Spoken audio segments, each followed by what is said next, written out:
Bonjour, ici Nicolas Gagnon de la Fédération canadienne des contribuables, l'organisation qui se bat pour moins de taxes, moins de gaspillage et plus d'imputabilité gouvernementale. Aujourd'hui, je vais vous parler des dépenses complètement exagérées de la gouverneure générale. Bref, une tradition avec laquelle on espère un jour couper les ponts. Mais revenons sur les événements. En mars 2022, la gouverneure générale Mary Simon et sa délégation se sont rendus au Moyen-Orient pour assister à des événements culturels et diplomatiques. Pendant ce voyage qui a duré pas loin d'une semaine, ils ont dépensé en repas d'avion pas loin de 100 000 $. C'est complètement absurde, surtout si vous comparez ça au train de vie d'un Canadien moyen.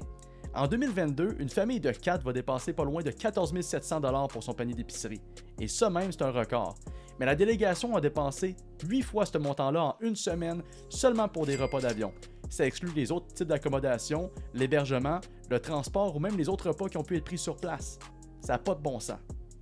Mais au-delà des dépenses complètement exagérées, il y a aussi la notion de transparence. Quand on a demandé aux bureaucrates de la gouverneure générale de nous rendre des comptes par rapport aux dépenses de voyage, ils nous ont carrément ri d'en face en mentionnant les quelques milliers de dollars qui auraient pu être dépensés pour des œufs et des omelettes, en disant que ça faisait partie du protocole diplomatique habituel. Ce qu'on n'a pas du tout cru. Et c'est pour ça qu'on a envoyé des demandes d'accès à l'information directement à la Défense nationale pour obtenir une copie de toutes les reçus des consommations qui ont pu avoir lieu durant le voyage. Et c'est là qu'on s'est rendu compte qu'il en avait profité pas mal plus que ce qu'il laissait entendre.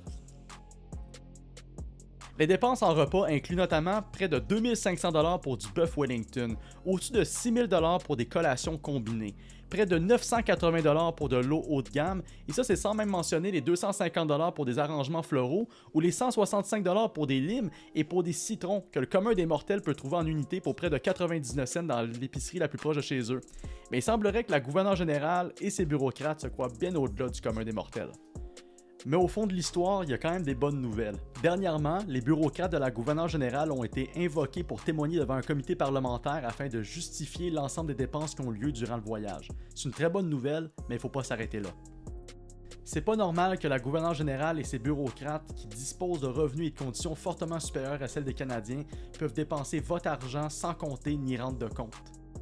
C'est pour ça qu'on vous invite à cliquer sur la pétition qui est juste au-dessus de la vidéo et de la faire circuler au maximum afin que le plus grand nombre de personnes que possible soient au courant de cette histoire. Et ensemble, on va pouvoir unir nos voix afin d'obtenir un changement de culture réel à Ottawa et de s'assurer à ce que l'argent des contribuables soit réellement respecté.